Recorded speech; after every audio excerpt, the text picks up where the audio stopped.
So hello everyone, thank you so much for coming. My name's Isla, I live up in the Highlands of Scotland and I've worked in conflicts in Scotland for the last 10 years. It's a bit of a strange situation in the UK because we've actually got rid of a lot of our big iconic wildlife and yet we still manage to have lots and lots of conflicts about them. So it's quite an interesting situation to work in.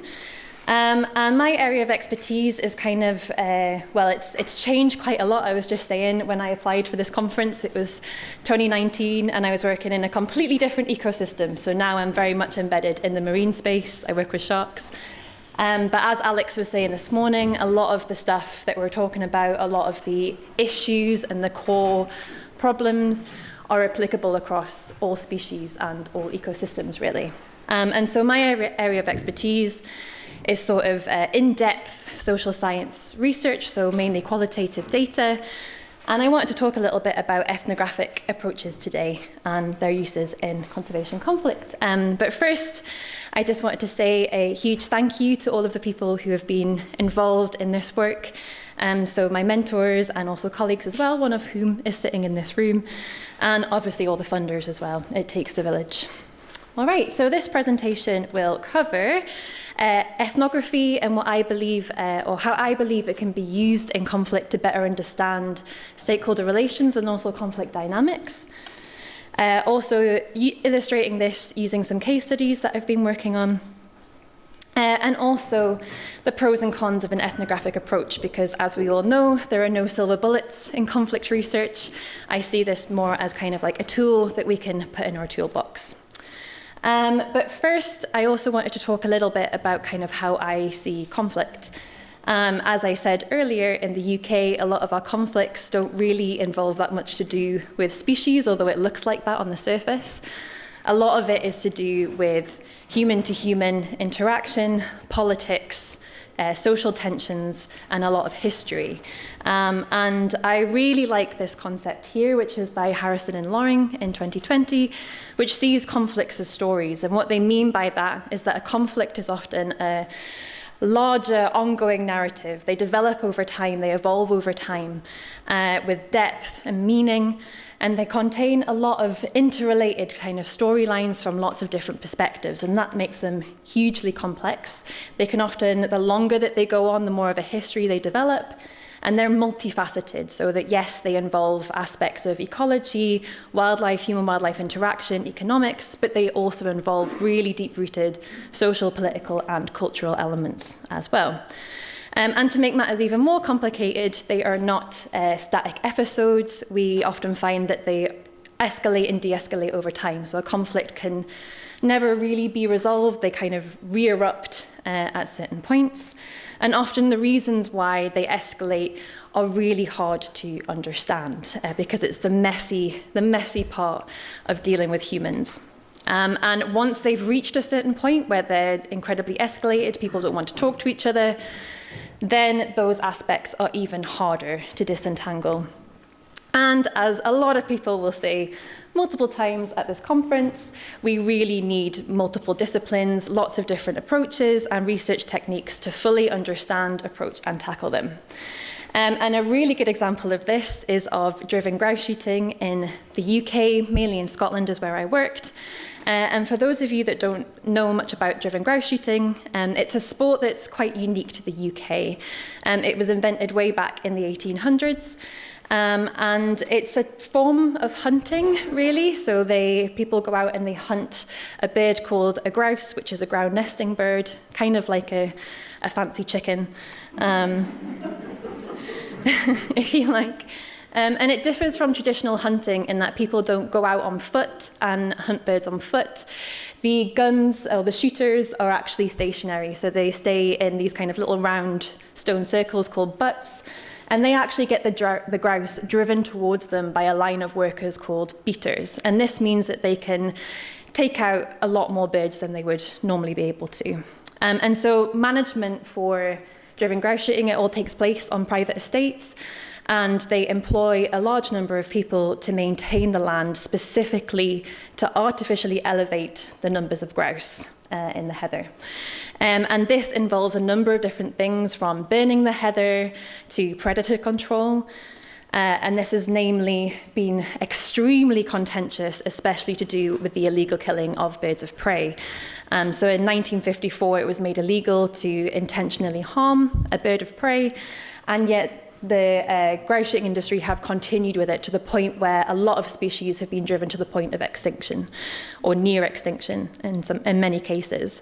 And over the last couple of decades, this conflict has persisted. It's grown a lot of history.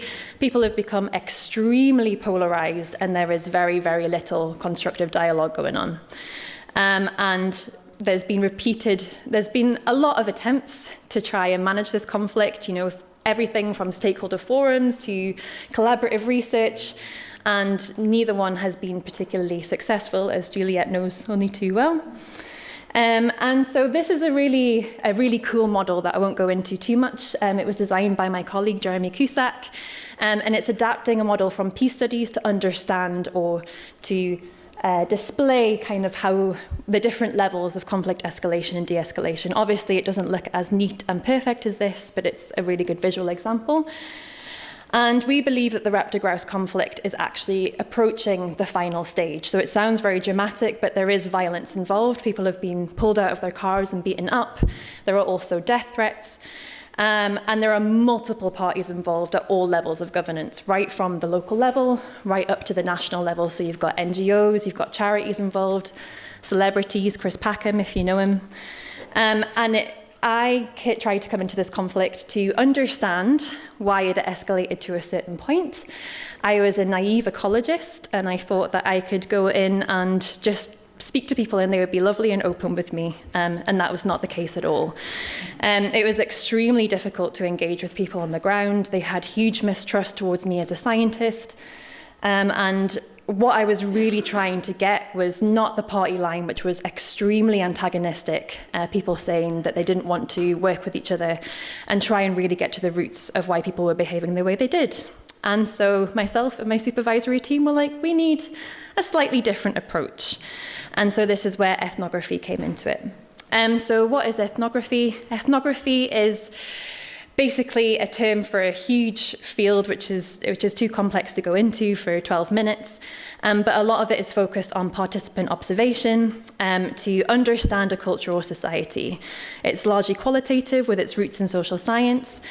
And the reason that I started to think that it could be useful for my purpose is that it looks at groups of people, but it also tries to understand the influences of history, of different social and cultural contexts on how they interact with one another.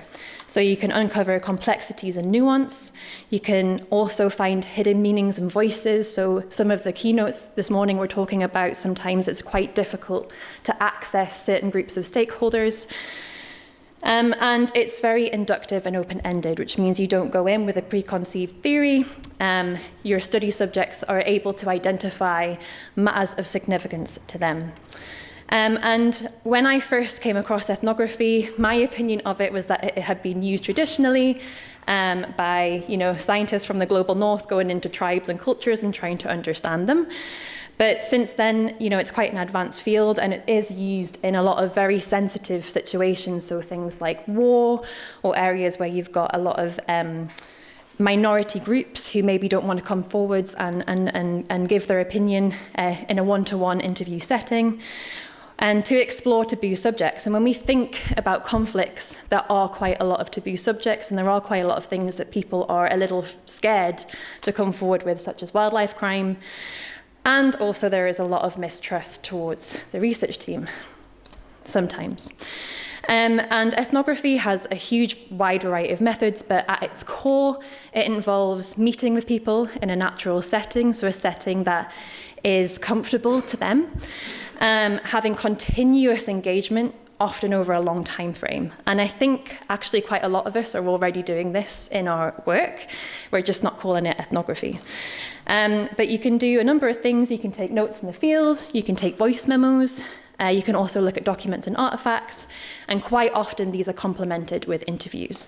And so this is exactly what I did. So I was able, because this was my PhD, I was able to spend 2 years doing an ethnographic study.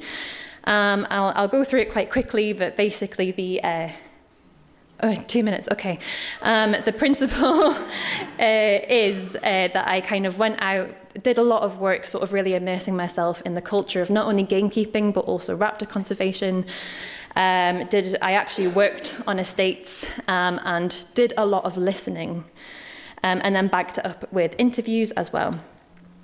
We uncovered quite a lot of issues that weren't coming forwards in the more kind of traditional studies. So we found that a lot of what people were talking about had nothing to do with the birds whatsoever and was more to do with kind of politics and social tensions. So things like power and agency, how accountable people were and who was being held accountable and for what, how well represented people felt on a national stage, levels of trust, and also failures in the governance model. And we also found that there were 3 responses to conflict, the conflict situation. So one was the one that people knew of most of all, which was to fight, to act antagonistically. But the majority of people actually fell within the latter 2 categories. And the reason why these people hadn't been hadn't come forwards is because it was either to avoid and disengage with the situation, because they were like, well, there's too much antagonism going on here. And the second one was to cooperate. And these are the people that we really need to be working with when it comes to conflict management. And just very quickly, in a later case study that I did, this is a case study on geese and agriculture in the Orkney Islands, which is less intense than the grouse-moor conflict, but still escalating. And we wanted an in-depth approach again to sort of understand sort of why it was beginning to build and become a problem. And we found a lot of similar problems. So the issue of representation, accountability and unfairness, and failures in the governance model. But we also found among farmers that they were very, very cognizant of the public perception, and that was affecting how they were interacting with other stakeholder groups, which was a really interesting dynamic. And so just to close, I want to talk about some of the opportunities that we can have from an ethnographic perspective. So you get lots of in-depth data. You can build trust with your participants, often in situations where that's very difficult. You get a long-term, you're able to study conflict dynamics over time. You can discover hidden meanings and narratives and sometimes uncover those voices that originally wouldn't have come forwards or you couldn't have accessed. And you can typically gain a deeper understanding of those complex interactions that we find in conflict. The challenge is, however, it is time consuming. Not everybody has 2 to 5 years to do an ethnographic study. You also end up with, because your work is unstructured, you also end up with quite large and unstructured data sets. Researcher bias is a large one. I'm going to skip over this in the interest of time, but people can chat to me at the end as to kind of how we overcame that bias there. And also managing expectations, the flip side. So when you're building relationships with stakeholders, they can often form expectations of you as a researcher and kind of how you are going to solve problems. And so that is something to be aware of and to manage. And lastly, it is difficult for governments and managers to kind of understand this in-depth qualitative data and work with it in a kind of actionable way. And this leads me on to what I'm doing at the moment, which is working with government agencies to help them to do this regarding marine protected areas. So I will stop there. But thank you very much.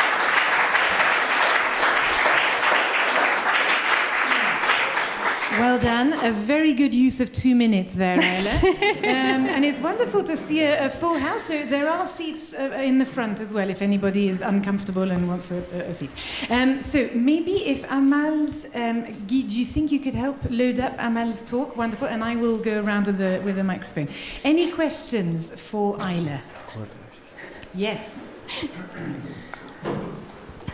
Hi, Isla. I was just fascinated by, you said with the conservation conflict curve, you said that the raptor-grouse conflict was approaching its final stage. What does that actually look like? What does it look like? I can't bring up the curve again. So basically the conservation conflict curve, we're still, or I believe Jeremy is still working on it, we're still adapting it. But the final stage kind of really is trying to take down the other side. Like they've lost the original problem, and it's kind of all about, can everyone hear me okay? It's kind of really, really focused on just taking down the opposing side, and so it's characterized often by violence, but also by multilateral action. So the violence is kind of really sort of taken it up a notch, but the level before that is multilateral action, where you've got multiple different groups of people. So not just local stakeholders arguing with each other. It's now involving the media. It's involving, NGOs, charities. Everybody is involved at lots of different levels of the conflict. So it's not reaching resolution. No, so it's the opposite. Yeah. So it's getting very, very far away from it. Yeah. Thank you.